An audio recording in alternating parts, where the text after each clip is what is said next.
Well, here we are. You know, I really wanted to talk to you ever since I met you a couple of times, but it's so hard to get close to you. You know, everybody's always trying to get to you, and, you know, everybody wants to talk to you. Do you like talking to Elvis fans? Oh, yes.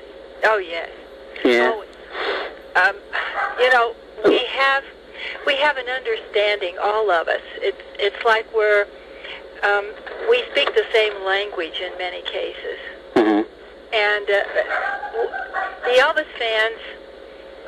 You want to get your dog? Go get your dog if you want for a minute. You may hear her from time to time. That's okay. She's trained to bark when someone approaches and the mailman's out there, and you know how they feel about mailmen. By the way, Joe, are you taping this? Are you recording it? Yeah, just for me, though. No, but that's fine. I was going to say, no, I like that. And you do with this recording whatever you want to do. Okay. Because I like that, because then you know exactly what I say. Oh, yeah. And that way, it's not just an interpretation of what I say. Right. All right. I like to talk to the fans because we all know that Elvis was probably one of the most fantastic talents who is ever going to live. Mm-hmm. And we know that the things that are important about him are his achievements. Mm-hmm. He was a man, so he wasn't perfect. But we do not dwell on his imperfections like people who are not Elvis fans seem to want to do. Right. It's a really sad commentary on our society today that people enjoy tearing people apart. You know, their reputations. And it's got to be hard on you. It's got to be very, very hard on you, especially because they always seem to blame the Colonel. I know. He wears the black hat. Elvis wore the white hat. I think that's partly because there is a tendency with some of the fans to want to make Elvis perfect. And he would have been the last person to want that. Mm-hmm. Feel free to ask me any questions that you want to ask. Okay, let me see. Now, when did you first start working at the International? I worked for the International before it was even opened. Kurt Kerkorian bought the Flamingo Hotel so that he could train the personnel who were going to be working at the Hilton, even so that we could work together even before the hotel opened. The hotels in Vegas would bring in their personnel a couple of weeks before the hotel, let's say they would hire them before their hotels opened, but they wouldn't really work together until the opening of the hotel was finalized. And it's tough to just start working with people without having any dealings with them beforehand. And this way we all learned to know one another. We were a good working team when the International opened its doors. In fact, we worked in the offices even before the air conditioning had been totally installed. And if you've been in Vegas in late June, you know what that's like. No, I have. 100 degree plus. Every day it got hotter in those offices. Yeah, people think Memphis is hot. Try Vegas. Memphis has a humidity. We have very low humidity, but either one of them are real tough. Now, what was your position at the International when you first started? When I first started, I was a secretary. That was before we had assistants. Secretaries were secretaries, and we were proud of our titles. For the advertising and, we would call it marketing now, for the man who was in charge of marketing. And the hotel opened, of course, in July, and then in August I was transferred to the office of the president of the hotel, and I worked for him while I worked for the Las Vegas Hilton, the International, which became the Las Vegas Hilton. And did you know right away that Elvis was going to be, the biggest casino, was going to have the biggest acts? I mean, what did you think about it when you heard that, Elvis was going to become? Were you a fan? No. You you were. That's it's okay to say that because a lot of I wasn't a fan. I don't say I disliked his music, and everyone was interested in this Elvis Presley because when he first became known, he was so different. It wasn't that I disliked his music or disliked him. I just hadn't thought about him very much, and I didn't go to the Elvis movies and the things that fan would do. And I was really surprised when I found out that he was going to be there because I thought, he's been doing movies, but he hasn't been singing a lot in public appearances. And what are they doing? Right. But Mr. Krikorian, who owned the hotel at the International, had hired Bill Miller, who was very, very well known on the East Coast. And he was the entertainment director. And it was through Bill Miller that they were able to contact Barbra Streisand's management and Colonel Parker. So Bill Miller had an excellent track record. He knew entertainment. And when he said Elvis Presley, we just accepted it's going to be great. But I don't think we could have imagined how super it was. It was, Elvis was just awesome. Yeah. Just awesome. Now, how soon was it that you met Colonel Parker? I met him in May of '69. And what type of person was he? He was very impressive. Colonel had an aura about him that it just radiated power. He had power. He was a man who was very comfortable with himself. He knew what he could do. And he just did it. If he had a goal, he didn't deviate till he reached his goal. That was the kind of thing that Elvis needed. Elvis was creative. He was extremely talented, we know that, and he was a wonderful person. But business was not something that interested him. They had a really good team. Colonel did not tell Elvis what to sing, and while Colonel discussed every business deal with Elvis, and Elvis had to approve it, Elvis was fine to say yes, no, and have the Colonel do all the handling of the business. I have to close this window. I'm freezing. Oh, please. I've got a couple of people on the computer here that I'm trying to let listen in a little bit. They're just friends of mine. And I'm trying to figure out an easy way that they can hear you, too. And I just can't figure out an easy way without just holding this microphone up to my ear and letting them kind of hear you talk, too. They're Elvis fans, and so if you hear tapping, that's what it is. And and I heard voices in the backgrounds. I knew something. That's them. They're in England. How did you first? I mean, the Colonel. He was. How was he? He was a good man. He was a smart man, a businessman, or what can you tell me about the Colonel that you think you'd want people to hear when you first met him? All right. Well, number one, he came in with his staff, and it was not just his personal staff, but he brought someone from RCA Records. He brought someone from the music company, and he came in with a huge toy, a huge stuffed toy. The president of the hotel, who was Alex Schufe, had just become a father. And Colonel brought this huge stuffed toy for the baby. Colonel loved children. Yeah. We would carry toys in the trunk of the car.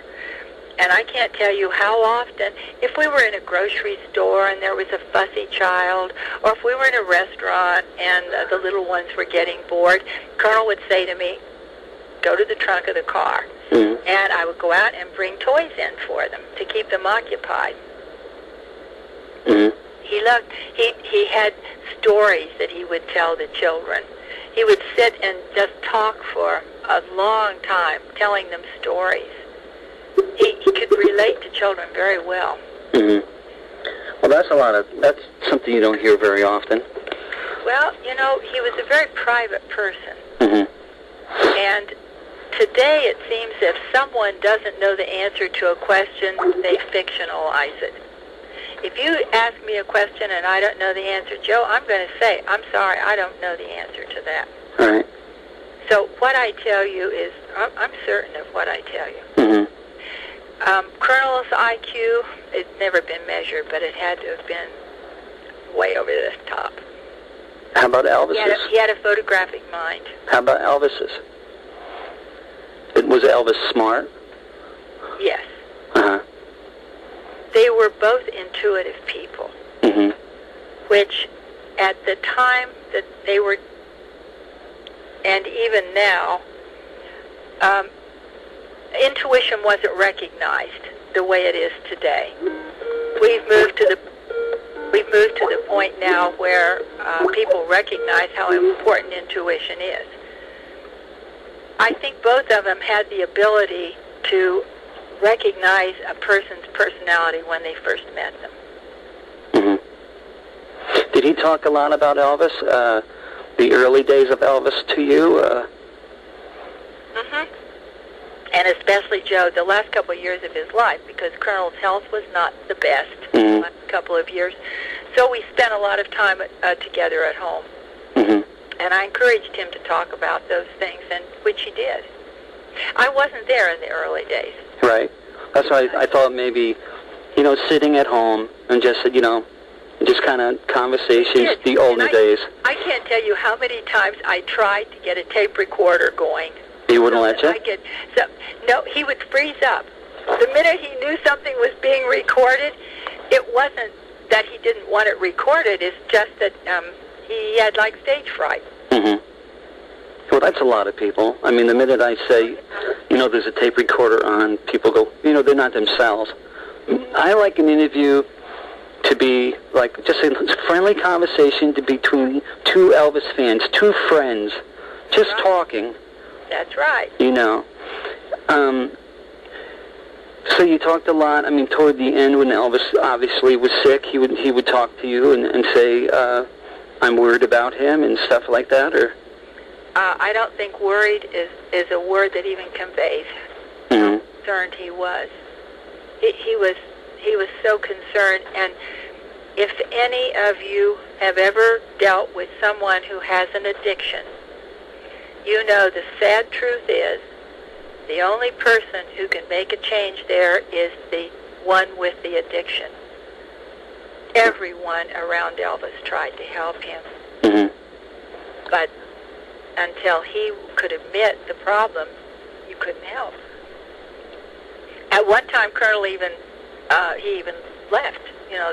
He told Elvis, "I won't work with you anymore." Really? Oh yeah. I mean that's pretty common knowledge.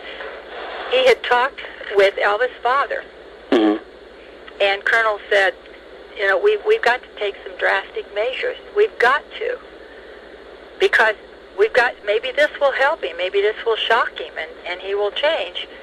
It didn't help, but yeah, that was in September of 1973. Now, was that when Elvis said, okay, we're going to break this up, and then the Colonel said, but you owe me such an amount of money? Okay, all right. That was a different time, right? No, this was the same time. Elvis, let me go back. There was a show at the Las Vegas Hilton where Elvis made some very derogatory remarks about the executives at the Hilton. It was a special 3 a.m. show that Elvis did, and that was on September 3. And I was sitting in the booth next to Colonel, and when Elvis made these derogatory remarks, and Colonel was very, very upset. And he said to me, I wish I could just disappear. I don't know how I'm going to face these people. I have to do business with them. And after what Elvis has said, I don't know what they're going to say. So he had a discussion with Elvis about it, and Elvis was he was upset. He thought he was right. And so Colonel came back to the room, and he said he got a telephone call that Elvis wanted to see him upstairs. And Colonel was just furious about the whole thing, and he said to me, I can't work with him anymore. I just can't. This is totally out of control. I can't do this. This is it. I'm finished. And he went upstairs, and they got into a very heated argument, and Elvis said, you're fired, and Colonel said, I've quit. Mm-hmm. And when he came downstairs, and this was about, very early hours of the morning, Colonel awakened me, and he said, come on in the office, I have dictation for you. And I dressed and went in the office, and he dictated the letter ending their association. Wow. And what he asked for was the activities that he had booked for Elvis already. Mm-hmm. And he wanted he said, we're finished, but these are the things, these are your commitments that you will do. And he wanted his regular share of the commitments, mm-hmm. Whatever he would normally get. That's what he asked for. Mm-hmm. See, I know that story, but I didn't know the whole story. I think sometimes people kind of cut out pieces that they don't want in there. Well, yes. Yeah. Or they don't know. Right, yeah. I know. He dictated this to me, and I typed it. Mm-hmm. I know what was in it. And Colonel had been talking to Vernon, and he said we've got to do something. Well, he talked to Vernon after this, and he said, Vernon, if this doesn't get his attention, I don't know what will. I don't know where to go. This is the best thing I know to get his attention, to help him see how far he is off track. Mm-hmm. And Colonel didn't care any less for Elvis when he did that. Oh no, he did. His feelings for Elvis were just as strong as they had ever been. But he said, something has to be done. He's just going down a one-way street, and if we can't turn him around, I don't know what will happen. Mm-hmm. So they didn't see one another for a while. Really? God, see, they kind of make it sound like, okay, I can't pay this, so I need the Colonel, and almost like it was a real quickie thing. It sounds like this went on for a little while then. Well, it happened in September. He got a call early in 1973. And Elvis and Priscilla's divorce was filed in October of 1973. So this was a bad time for Elvis, too. Right. And early in 1974, Sonny West called Colonel in Los Angeles. And Sonny said, Colonel, Elvis wants to talk to you. And Colonel said, well, put him on. And Elvis said, when are we going back out? And Colonel said, whenever you want to. That was it. And that was it. They never discussed the problem or anything. Mm-hmm. I just interviewed Sonny. They put it behind him. Yeah. It was, I think, the most intelligent thing to do. Well, do you think Elvis got better for a short time after that? No. He didn't? I wish I could say he did. Right. But he didn't. No. Now, let's go back in time, and this is so hard to convey to the fans. Today, there are so many treatment centers for problems. Right. They didn't exist back then. Yeah, there was no Betty Ford clinic. Exactly. There was no Betty Ford clinic. There was not even any real recognition of what to do if someone had a problem. Right. And Elvis several times hospitalized himself to try to deal with it. But then he would went out of the hospital, and there was no way. There's no way you can keep someone in a treatment if they don't want to be there. Exactly. When he can say, I want to leave, it defeats the purpose. Absolutely. And please understand, I am not criticizing Elvis for this. I love my coffee and my desserts. And that's how I try to understand addictions. Right.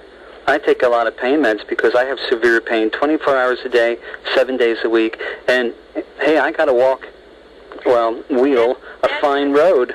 But that's your survival. Yeah. Without those pills, you would have no quality of life at all. Right. And you really got to be careful not to take too many. Right. I have been taken off of some because. Really? Yeah. Yeah, because, yes. And I have a doctor who's watching over me and saying, look, you're taking too many of these. I think it's time to give you something else.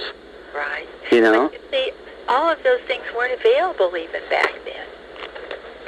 We're going back 30 years. There are so many medical advantages today that didn't exist when Elvis was alive. Mm-hmm.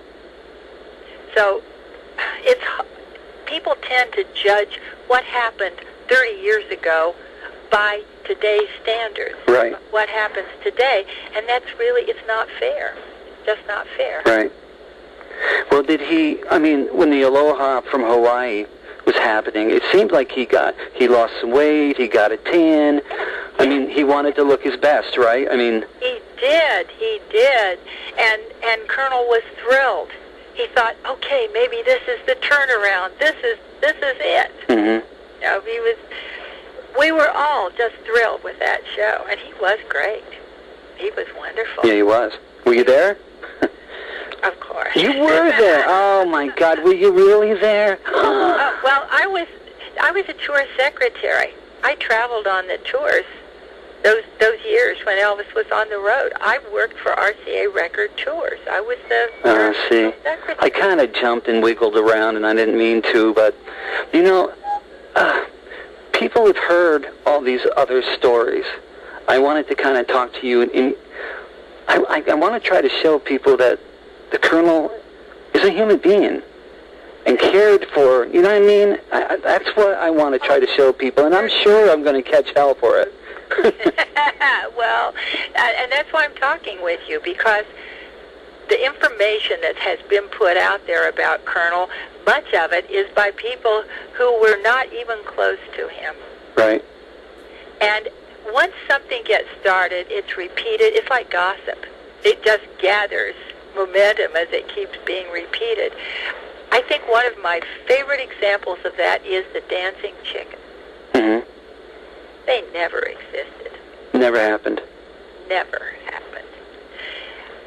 Colonel would tell the story and watch people to see how they reacted. It doesn't make sense. You put chickens on a hot plate, and they're going to. The whole thing is it's incredibly silly. Right. They're going to jump off. Of course. And people would. He tested someone's gullibility by using that story. Uh-huh. But then people began to repeat it, and now you can read it in almost every book about Elvis and the Colonel. Yeah. It goes on and on. Sometimes it's dancing turkeys. But the Colonel loved animals. Mm-hmm. Yeah, and it shows him being cruel. Look what he did to these poor chickens. Exactly. Because I had even thought, my God, how did he keep them on the hot plate? See, it's nonsense. Yeah. It's such total nonsense that when people believed it, Colonel just thought, they're gullible beyond belief. Mm-hmm. It was a little gullibility test he used. But see, it's gotten out of hand, and now people think he really did it. No. Yeah, well, see, it kind of backfired on the Colonel. Yeah. Putting that story out there kind of backfired on the Colonel. Now, he did, and one place that he did use animals was in the very early days when he was just scratching around, making a living as best he could. He would promote movies for movie theaters. And one I'm thinking of is a movie called Home on the Range. And he had a little livestock display in the lobby. He had a pony. He had a monkey. He may have had some other little animals. Mm-hmm. It was to get people's attention to go in and see the movie theater. And some of the country shows, let's go way back in time now, back in the 40s, the country acts, if they had a livestock exhibit, they were exempted from paying some kind of amusement tax or something. Mm-hmm. And so when the country shows were on tour, they would carry some chickens or maybe I don't know. It wouldn't carry pigs or horses or something. It'd be something they could carry in the cars, because in those days everyone drove from one engagement to the other, and they would set it up in the lobby so that when the tax man came to collect the taxes for the show, they were exempt from this tax. Mm-hmm. So back in those days, you had to scratch to get what you could, you know. Yeah. It wasn't easy. The Aloha from Hawaii special, can you tell me about it and what you thought of it? I mean, being right there, did you realize that you were seeing, I mean, a landmark, such a history-making? It was history. It started when Colonel was riding from Palm Springs to Los Angeles.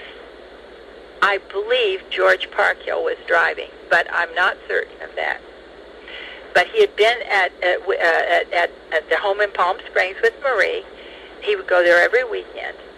And they were driving back to L.A. And on the radio, they were talking about President Nixon doing a satellite broadcast from the Great Wall of China. And this was the first satellite broadcast that was heard all over. Mm-hmm. And Colonel said, he said, you know, that's history. That's history. He said, Elvis is a worldwide star. He should be the first entertainer to do a worldwide satellite show. And that's where the whole idea was born.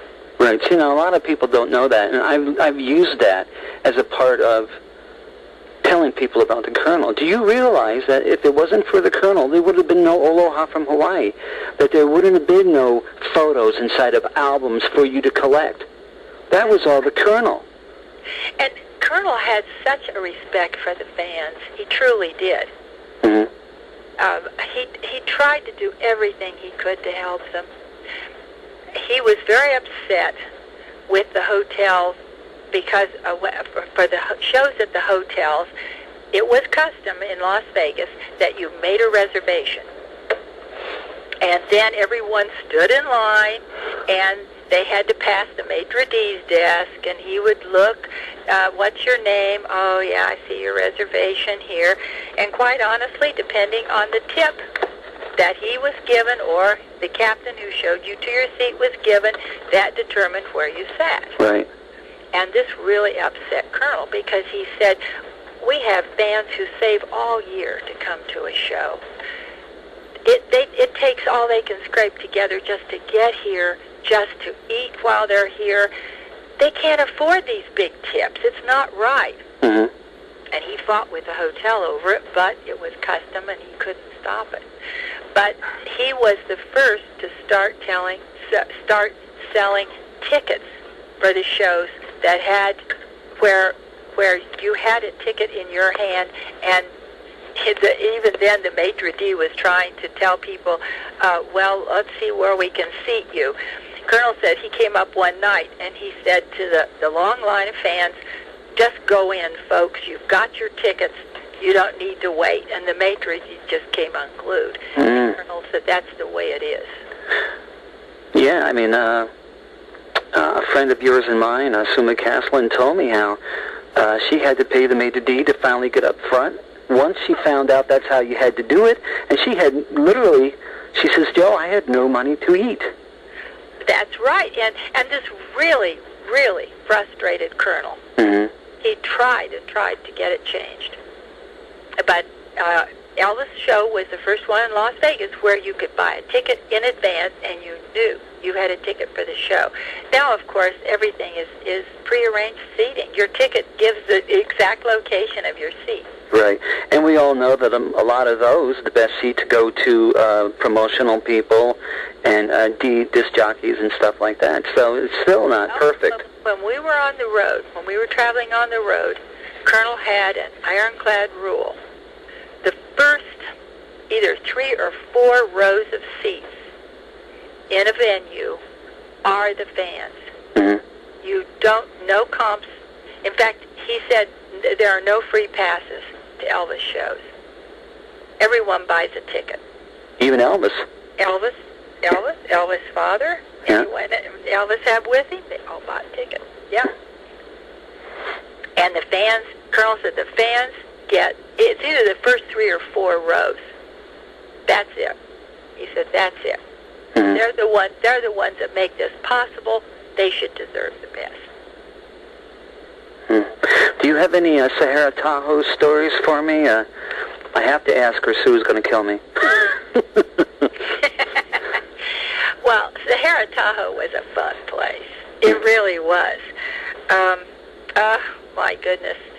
Number one, it's one of the most beautiful locations in the world, I think, because you have that wonderful bottomless lake. I don't think they've ever been able to find the depth of that lake. And you're surrounded by the mountains. It's just a glorious place to be. And the room is a bit smaller than the Hilton room was then. So you had more a feeling of intimacy at the shows. Mm-hmm. I'm thinking back during the period of Elvis, the period where Elvis and Priscilla were going through their severe problems. A lot of that took place at the Sahara Hotel, and I don't mean that she was there, mm-hmm. but it was tough times for Elvis. Sure. During that, and tough times for Priscilla. I'm not putting her down either. She's proven that she's worked hard for the estate. Very much. Done everything she could, and I admire her very much. And there are those fans that will never forgive her either. Well, yeah. Because they think, what if she had stayed with him? As a woman, I'll give you my opinion. Yeah, I know what it's going to be. Yeah. The same thing it would be if I was a woman. Why the double standard? Yeah. Why can the fans forgive his girlfriends when he was married and not forgive her because she said, I don't want to be a wife standing on the side when I know you've got these women? Yeah, it had to be hard with the guys constantly being around and that. And did Elvis ever talk to the Colonel like a dad? Did they ever have conversations other than business? Not really. Yeah. Not really, no.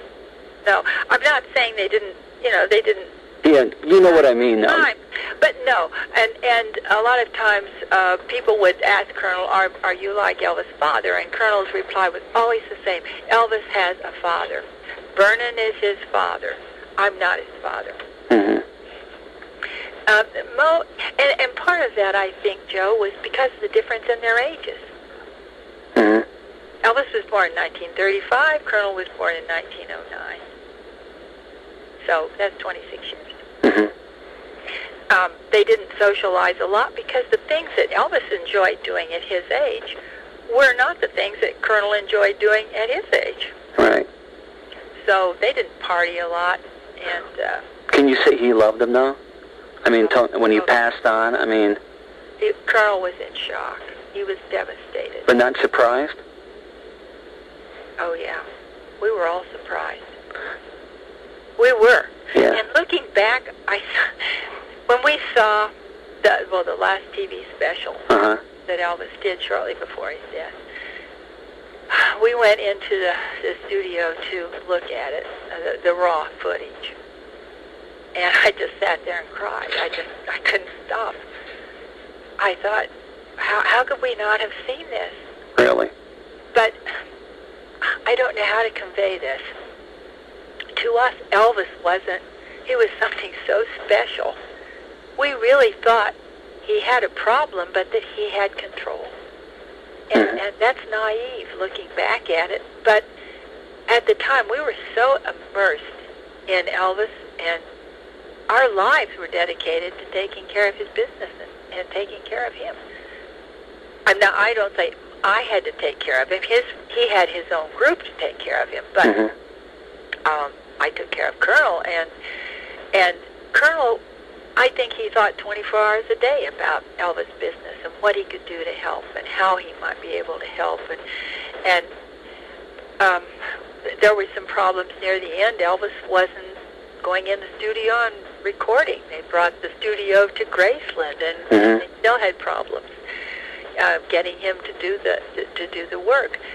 And Colonel thought of so many different ways that they could recycle what already was there and so forth. And he never stopped.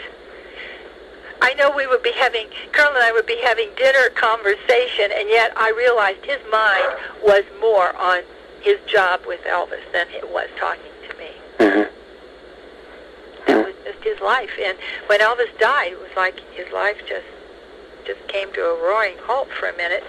And his next thought was, okay, what can I do to keep his memory alive? What can I do to help the estate? Can you, I'm sorry, go ahead. Well, to the end of his life, he would say, it's always going to be Elvis and the Colonel. I will work for him until I draw my last breath. Can you tell me how the Colonel and yourself found out that Elvis had passed? We were at the hotel in Portland waiting for the plane. And Colonel and some of the Concerts West people and so forth were in, I think it was probably in a suite. They were just talking together, passing time until they received the word that the plane was on the way, and then they would all get in the cars and go to the airport and so forth. And he got a call. From Vernon. And Vernon, at that point, or was it Joe? I'm not sure who called him first, to be honest. But the first call said that they were taking Elvis to the hospital, that he was in really bad shape. And Elvis came down to the room, and he said, I just want you to know I've got this call. He said, let's pray about it. And I don't mean that he and I stood there and prayed, but that right. That was all we could do at that time. And then he went back where the men were, and then he got the final call from Vernon, just crying and saying, my boy is gone, my boy is gone. And Colonel said, I just pray that Vernon doesn't die now, too. I mean, Vernon was just, he didn't know what to do. He was just totally devastated. And then Colonel came to the room, and he said to me, he's gone. And but then immediately he immersed himself in the business, because there were people who were going to be coming to see his show, and it had to be canceled. The whole tour had to be canceled. The business didn't stop. You couldn't stop it. That was a luxury that they could not afford themselves. So it kept going. And then, of course, we flew to Memphis. I think probably one of the worst nights of my life was that night. I'm sorry, Joe. It's all right. I'm sorry, honey. It still upsets me. I don't... 30 years. Isn't that strange? I'm sorry. We're all sorry. We're all sorry. I think many of us can just cry when we think about it. But we had to eat dinner in the hotel. Colonel said, we're going down to the coffee shop. We're going to have dinner. And I don't want any display of emotion. He said, Elvis is going to be proud of us. And we sat there and said, we played with our food. We couldn't eat. But it was horrible. And I think every fan, no matter where they were that night, had an equally rough time. We're all in this, that's what binds us all together. I know I did. I was only 16 years old, and I thought my world ended. That's right. Yeah. Unless you loved Elvis, unless you were a fan, you can't imagine what we all went through. And when I say all, I mean the fans as well. Mm-hmm. It was devastating for all of us. We just couldn't. I don't think anyone could have predicted it was going to happen then. Mm-hmm. Not then. We all thought that someday, of course, but not now. Not at 42. And, I think that's why some people still can't accept that he died. They want him so to be alive Mm-hmm. that they say he's not dead. That it was a ruse, that he didn't really die. Well, he did. Yeah, I didn't realize how young 42 was until I turned 42. There you go. Yeah. I want to ask you a question about, and I'm sure, you've heard it so many times before, what the Colonel wore when he went to Elvis's funeral. And he's taken a lot of slaps in the back of the head from fans over that. Can you tell me about that? Okay, yes. On the plane from Portland to Memphis, and there was, we took our small plane and flew to Memphis before the funeral, of course. And I said to Colonel, when we get to Memphis, I need to go shopping. And he said, what do you mean? And I said, well, I don't have anything that I consider proper to wear to the funeral. I have work clothes.